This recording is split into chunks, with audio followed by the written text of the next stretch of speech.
ఏదో సినిమాలు అనుకుంటండి. ఎవరంటే బాహుబలి సినిమాలు అని తింటూ నాకు ఐడియా లేదు, కానీ ప్రభాస్ గారి గురించి అంటే ఒక మాట ఉంటుంది. ఎలా అంటే వాడు అడవిలో ఉన్నా కానీ ఎక్కడున్నా కానీ వాడు రాజేరా అని అయితే కనుక అంటాడు బెజ్జల దేవుడు ఎవరో మొత్తానికి. అలాగే జగన్మోహన్ రెడ్డి అవసరం ఖచ్చితంగా కేంద్రానికి. జగన్మోహన్ రెడ్డి గారు పదవిలో ఉన్నా, ముఖ్యమంత్రిగా ఉన్నా లేకపోయినా ఖచ్చితంగా జగన్ గారి అవసరం అయితే కనుక కేంద్రానికి ఎప్పుడు అవసరం పడతానే ఉంది. అందుకనేమో నాకు తెలియకడుతాను ఎవరెవరో మోదీ గారును అలాగే జగన్ గారికి మంచి సన్నిహిత సంబంధాలు, సత్సంబంధాలు ఉన్నాయి అని అయితే బయట ఓ పబ్లిక్ టాక్ అయితే నడుస్తుంది ఎప్పుడు కూడా. కాబట్టి ఇప్పుడు ఖచ్చితంగా జగన్ గారి ఏదైతే మద్దతు కోరిన కేంద్ర ప్రభుత్వం జగన్ గారిని మద్దతు కోరింది ఏంటి క్లియర్ కట్గా చెప్తాను. ఖచ్చితంగా దాంట్లో ఎలాంటి డౌట్లేదు. ఫస్ట్ అయితే లైక్ చేయండి, ఎక్కువ మందికి ఇన్ఫర్మేషన్ తెలియాలా, నిజాలేంటో తెలియాలి. కానీ మీ బాధ్యతగా లైక్ చేయండి. లైక్ చేస్తే నాకు మోటివేషన్ ఉంటుంది, ఎక్కువ మందికి ఇన్ఫర్మేషన్ షేర్ అవుతుంది. షేర్ చేయండి. కొత్తగా మన ఛానల్ చూస్తే కనుక పక్కాగా సబ్స్క్రైబ్ చేయండి. మీ అమూల్యమైన అభిప్రాయాన్ని కామెంట్ రూపంలో తెలియజేయండి. మీరు ఏమనుకుంటున్నారు? జగన్ గారి హవా కేంద్రంలో ఖచ్చితంగా ఇప్పటికే ఉందా అని. ఎందుకంటే అధికారంలో లేదు కదా ఆయన. అధికారంలో ఉన్నా లేకపోయినా జగన్ గారి క్యాపబిలిటీ అలాగే ఉంటుంది ఢిల్లీలో. ఢిల్లీలో ఏమాత్రం తరుగు మెరుగు అయితే జగన్మోహన్ రెడ్డి గారి విషయంలో లేదు. కాబట్టి ఎవరైతే కేంద్ర రక్షణ శాఖ మంత్రి రాజ్నాథ్ సింగ్ ఉన్నారో ఆయన స్వయంగా ఫోన్ చేసి మాట్లాడారు జగన్ గారితో. ఏం మాట్లాడారు ఆయన అంటే కనుక ఖచ్చితంగా మీ మద్దతు మాకు కావాలి అని అడిగాడు ఆయన.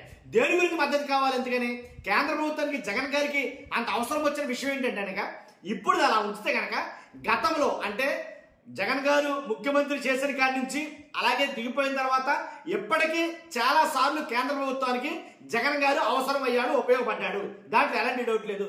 కాబట్టి ఎందుకు అంటే కనుక కేంద్రంలో జగన్ గారి వాటా ఖచ్చితంగా ఉంది. ఏ విషయం అంటే కనుక ఏదైతే లోక్సభ కానీ రాజ్యసభ కానీ తమ ప్రతినిధులు తమ మంత్రులు ఉండబట్టి 100% జగన్ గారు ఎప్పటికి కూడా ఎన్డీఏకి అవసరమైన వ్యక్తే.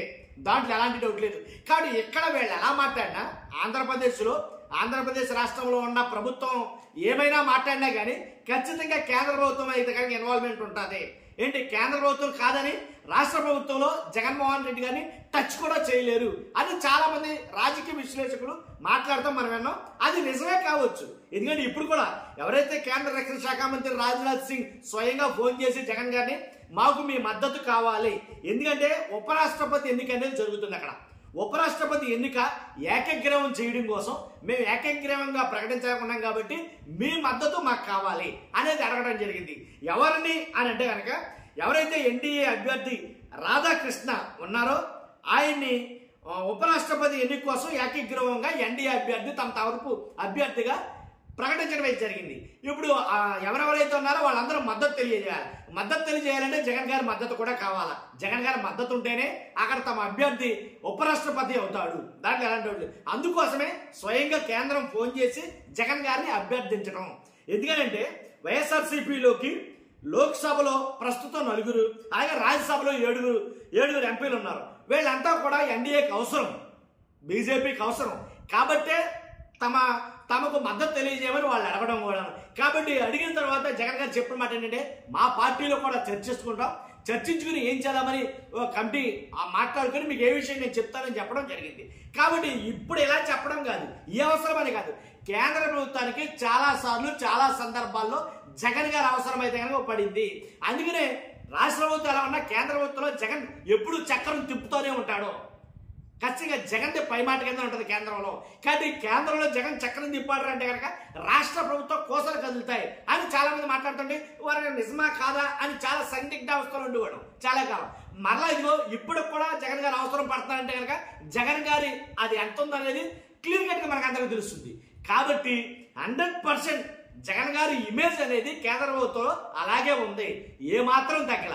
కాబట్టి ఇప్పుడు అప్పుడేనే కాదు ఎప్పుడు కూడా కేంద్రానికి జగన్ గారు ఉపయోగపడతానన్నాడు. కానీ జగన్ గారికి మరి కేంద్ర ప్రభుత్వం ఉపయోగపడిందంటే కనుక ఆయన ఏదైతే 5 సంవత్సరాల పరిపాలన కాలంలో కేంద్ర ప్రభుత్వం 5 సంవత్సరాల పరిపాలన కాలంలో బీజేపీ వాస్తవంగా అయితే కనుక రాష్ట్ర ప్రభుత్వానికి చాలా వరకు ఉపయోగపడిందనే చెప్పాలి. చాలా సందర్భాల్లో జగన్ గారిని మోదీ గారు ప్రశంసించినటువంటి సందర్భాలు ఆంధ్రప్రదేశ్లో చాలా జరిగాయి. 1, 2 కాదు. కరోనా టైంలో యావత్ దేశం మొత్తం కూడా జగన్ గారి వైపు చూసింది. ఎందుకంటే కనుక ఈ తీసుకొచ్చిన సంస్కరణ, ఈ తీసుకొచ్చిన కొన్ని వాలంటీర్ వ్యవస్థ కానీ, అలాగే ఏదైతే టెస్ట్ ట్రేసింగ్ ఏదైతే విధానం ఉందో టీటీటీ, అది కానీ ఇలా చాలా విషయాల్లో జగన్ గారిని ప్రశంసించడం అయితే మోదీ గారు జరిగింది. కాబట్టేనేమో ఎప్పటికీ జగన్ గారి అరెస్ట్ జరుగుతుంది అని అనుకున్న తరుణంలో ఇప్పుడు కూడా జగన్ గారిని టచ్ చేయకపోవడం, జగన్ గారిని అరెస్ట్ చేయకపోవడం ప్రధాన కారణం కేంద్ర ప్రభుత్వం అని చాలా మంది అంటా ఉంటే అందరూ అవునా కాదనుకున్నా కానీ ఇలాంటి సంఘటనలు చూసినప్పుడు నిజమే అని అయితే రూఢీ చేసుకోవచ్చు ఖచ్చితంగా. ఎందుకంటే కనుక జగన్ గారిని టచ్ చేయాలంటే ముందు కేంద్ర ప్రభుత్వం పర్మిషన్ కావాలి. ఎందుకంటే కేంద్రంతో ఎక్కువగా సన్నిహిత సంబంధాలు, సత్సంబంధాలు జగన్ గారికి ఉన్నాయి. జగన్ గారి అవసరం కేంద్ర ప్రభుత్వానికి చాలా. ఇప్పుడు కేంద్ర ప్రభుత్వంతో జగన్ గారికి అవసరం ఉన్నా లేకపోయినా జగన్ గారి అవసరం మాత్రం ఇప్పుడు అప్పుడు ఎప్పుడు ఖచ్చితంగా కేంద్ర ప్రభుత్వానికి అవసరం అవుతూనే వచ్చింది. కాబట్టే జగన్ గారిని అరెస్ట్ చేయాలంటే కేంద్ర ప్రభుత్వం దగ్గర నుంచి ఉండాలి. కాబట్టి అది లేక టచ్ చేయలేకపోతున్నారు. జగన్ గారి అరెస్ట్ ఈ రోజు లేదా రేపు ఏదైతే లిక్కర్ కేసు జరుగుతుందో ఆంధ్రప్రదేశ్లో, ఆ లిక్కర్ కేసు విషయంలో జగన్ గారి పేరుని ఎఫ్ఐఆర్ లో చేర్చాలన్నా సరే వీళ్ళు సరిపోరు, వీళ్ళకి ఖచ్చితంగా పైనుంచి అయితే ఆర్డర్ రావాలి అని చాలా మంది మాట్లాడుకున్నారు. కాబట్టి చూడాలి, ఖచ్చితంగా అరెస్ట్ కూడా జరపకపోవడం, అరెస్ట్ కూడా చేయకపోవడం జగన్ గారిని ఇంతకాలం బట్టి ఆగిందని అది కేంద్రం వల్లనే అని అయితే చాలా మంది మాట్లాడతారు. ఈ విషయాలు నిజమా కాదా అనేది పక్కన పెడితే ఇలాంటి సంఘటన చూసినప్పుడు అఫ్కోర్స్ నిజమై ఉండొచ్చేమో అని అయితే అనిపిస్తుంది. కాబట్టి ఖచ్చితంగా 100% జగన్మోహన్ రెడ్డి తన ఇమేజ్ అయితే కనుక కేంద్ర ప్రభుత్వంతో ఎప్పటికీ తగ్గలేదు. చూస్తున్నా మీరు అందరూ ఫస్ట్ అయితే లైక్ చేయండి, మీ అమూల్యమైన అభిప్రాయాన్ని కామెంట్ రూపంలో తెలియజేయండి. Thank you very much.